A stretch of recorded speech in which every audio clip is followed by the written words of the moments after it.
I have a really lovely lady with me today, Sara Copley.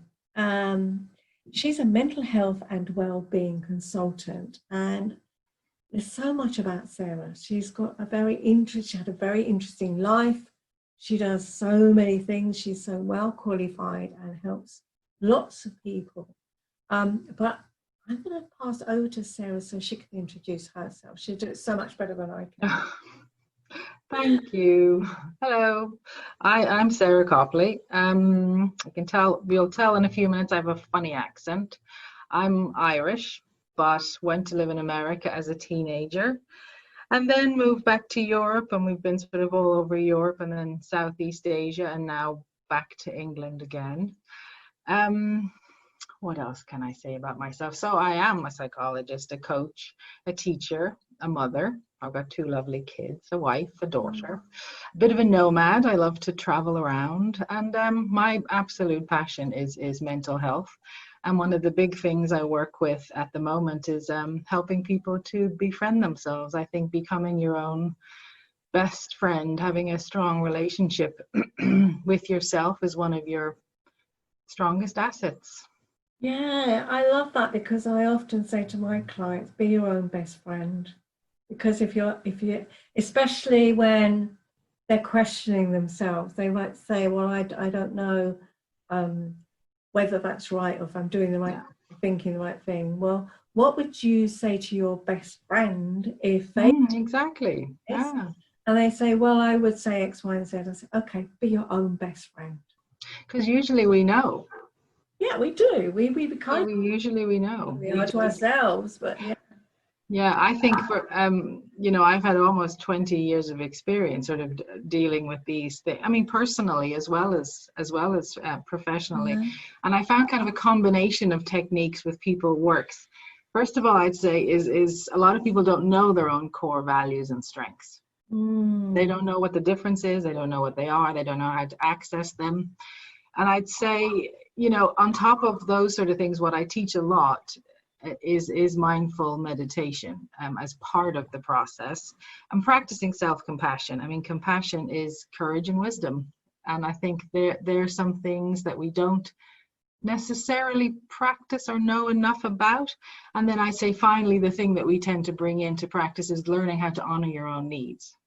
Learning that you have to be able to meet your own needs or figure out a way or get support to have those met. So they're the big things we tend to work with. Yeah.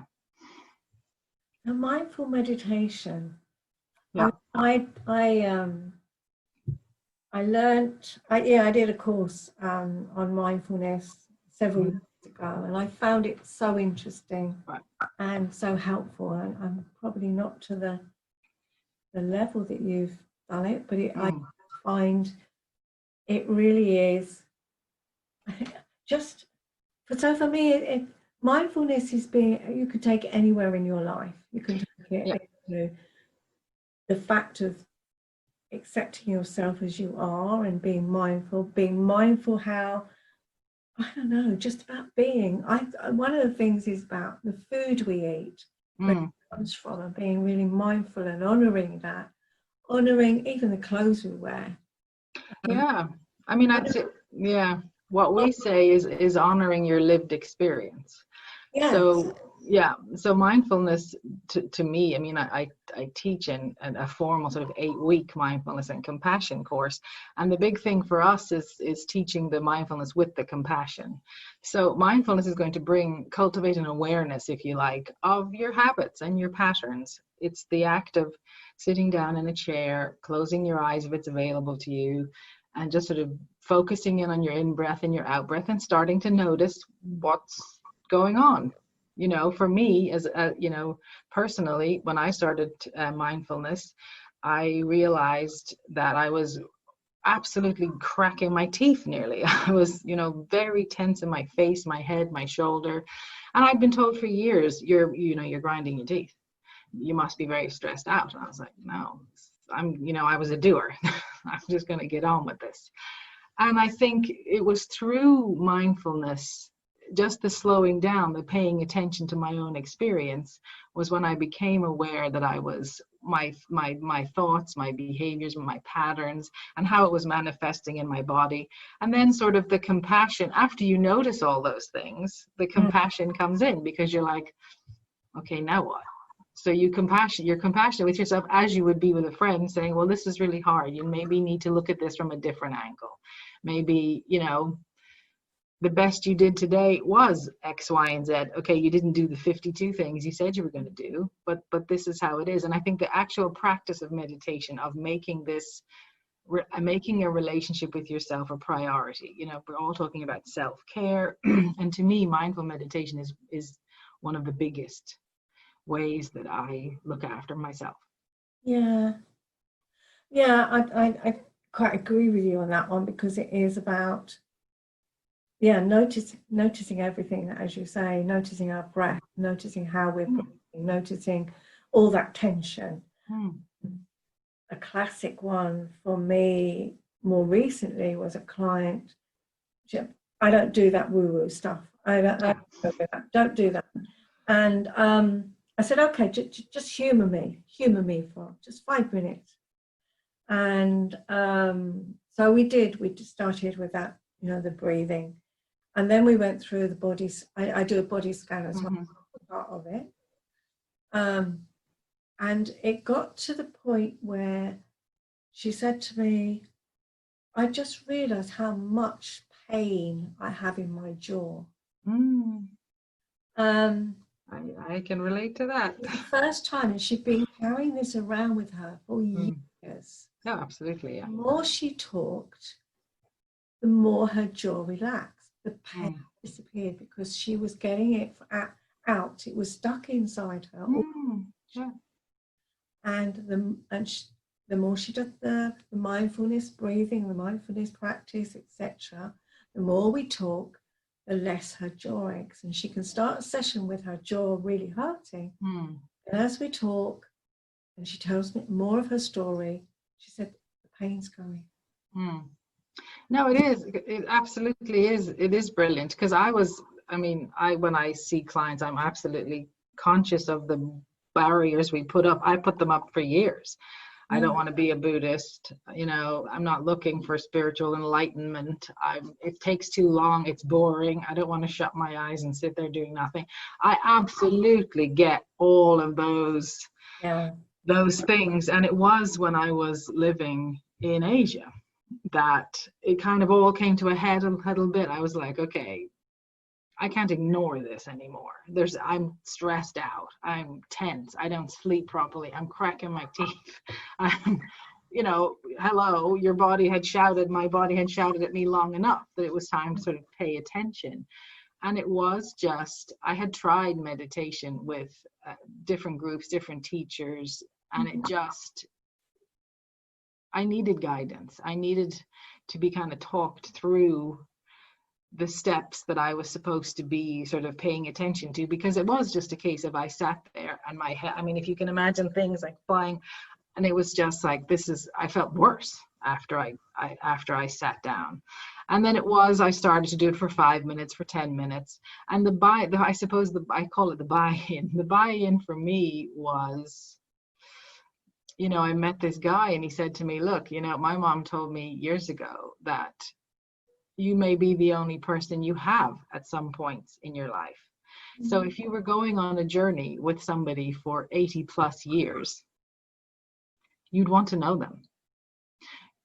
You would want to know what was their habits, what were their patterns, what really hurt them, what made them happy, what were their strengths. If you're in trouble, what strengths do they bring to the table? And at the same time, what are their weaknesses? What can we help them out with? So for me, the actual practice of sitting and meditating and and I call it checking in as well as meditation, is just checking in with how I'm doing. What are my patterns? How am I doing in a day? Began to be very powerful. The signs, the research has shown that after even 8 weeks, it's beginning to help, it's beginning to create, it's beginning to ease and cultivate, different neural pathways. So it went from there. And now I teach it to anybody who wants to know. And it's part of my practice, and it's part of my life. So yeah, as you say, it's very powerful, and so many people don't know themselves. I'm sure you've had many oh conversations, yeah, of course. as I have with people, and who are you? What do you, what is your drive in your life? What are your core beliefs and values? What makes you the individual that you are in this world? It's even that you might as well ask them, what's the moon made from? Yeah. Well, we don't listen to ourselves. We They listen to everybody else. Yeah, they never had that conversation with themselves. No, exactly. Yeah. And I think we're not taught to. No, we're not. You're taught to sort of do what you're told, go to school, and if you feel bad, you're taught to push it away. Yeah.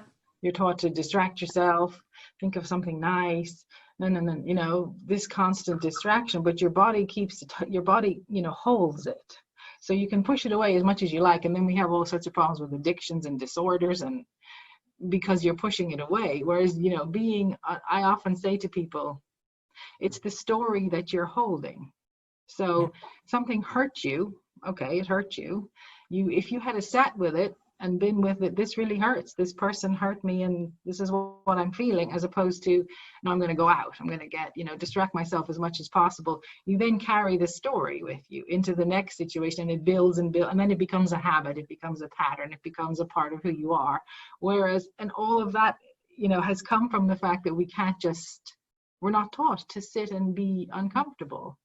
We're also, our lexicon, I find that I just did the feelings wheel with somebody, and they were like, but I didn't even know those feelings related to this one. I didn't even know, I don't know how to describe how I feel. They would describe thoughts or beliefs, but they weren't feelings. And I said, no, but what are you actually feeling? And so that was super. I mean, I sort of knew it, but it had been a while since I'd met somebody who was so stuck, and because she had come to me and said, I need to help my children. They don't describe their feelings well. And I said to her, well, describe this situation to me and tell me about your feelings. And almost immediately she came up across, a really big barrier. And she said, well, what do I do about this? And I said, well, you recognizing that, we all have gaps, we all have things we have to learn. If you can see it as that, it's just, it's something else you need to learn. I had to learn how to relate to myself. Yeah. We don't. I think there's something else around that I'd like to kind of just say. We learn from our parents, either modeling it or they teach us. So we learn how to walk and talk. That is show herself. I mean, we're encouraged in all those things. But feelings we're given that name to a feeling by those around us.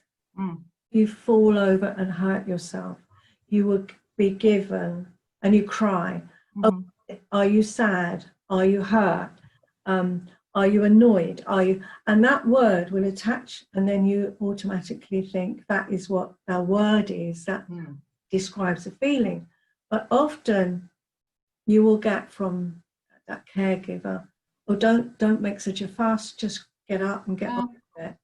And therefore, if you're not even given a word to describe what you're feeling so that you have a sense of it, you don't know. You're not even. No, you're not exactly. And then you're prescribed feelings too. If you're a boy or a girl, you're not sad, you're angry. Yeah. So we're prescribed all these things. I think in mindfulness, one of the interesting things is we talk about suffering is part of life. Suffering can be physical pain, it can be emotional pain. So you're going to suffer. Your child, as much as we don't like it, is going to suffer. So do we teach them to ignore it, or do we give them a toolkit to learn how to deal with it? And I think the best thing you can do is give them a toolkit to learn how to deal with it, and not ignore it. But the two arrows that you talk about in mindfulness is, the first thing, the simplest example is, you stub your toe on a table, and really hurts, the nail, your toes bleeding, and you're like, oh my goodness. And immediately you start the story. I told my son the other day to move the table. And he didn't move the table because he doesn't listen to me, because now he's a teenager. He doesn't. You've created a story. You've created two arrows. You created the first arrow of suffering was the actual suffering, you banged your toe. The second arrow was the story you're now creating to have a go at your son, create something because you banged your toe. So I think if we can teach these things, these very basic things to people, and to, I mean, ideally to children, it's immensely empowering. I felt it immensely empowering to be able to sit with my own suffering, to be able to get perspective of my own suffering. And then you do, you know, when you really get into the practices in mindfulness and compassion, there is a thing called sort of backdraft, where when I had realized the lack of compassion I was showing myself, the sort of very harsh self-talk and judgment, I did go through probably a couple of weeks of grieving for this, what I'd done to myself, if you like. And I think, you know, but that's where the compassion comes in. That's where trusting kind of a practice comes in. You know, you can handle it. You know, you'll get through it. And I think oftentimes people don't have that. Luckily, by that stage, I was very much feeling that I was much less reactive. I wasn't just reacting to myself. I wasn't just reacting to situations. I was able to respond. I was able to pause and respond, and able to say to people at times, I don't know how I feel about this. I'll get back to you tomorrow. Mm. Whereas my instinct always was to, you know, be on the ball, keep going, look after myself, don't ask for help, you know. But I think that had to change. It obviously wasn't working. Yeah. Yeah, so I think it is. I think teaching people, and you learn the practice of just sitting and listening to yourself in a nice, in a kind way, in a curious, you know, in a curious, non-judgmental way. Sounds so easy, and it's hard. Yeah, there's no doubt about it. I won't sugarcoat it. It's hard. And sometimes, you know, it is just the practice of doing it even when you don't want to do it. Yeah. Yeah. It's like anything, I suppose. You want to be a really good basketball player, you go out there and you practice hours a day. Luckily, meditation doesn't need hours a day, 10 or 15 minutes. I mean, there are people who say they do it for hours and hours a day, but it's never something that I've done or needed to do. What's coming up for me when you were saying staying with our feelings, I think there is, for me, I think one of the biggest things that I recognized at that point, because I think I don't have one light bulb moment, I have lots of little flickers that go off. But one was acknowledging that having negative feelings about something was okay as well as the positives. Mm-hmm. I often use the example of, okay, I've got this event planned, I'm really looking forward to going with this friend to do this thing.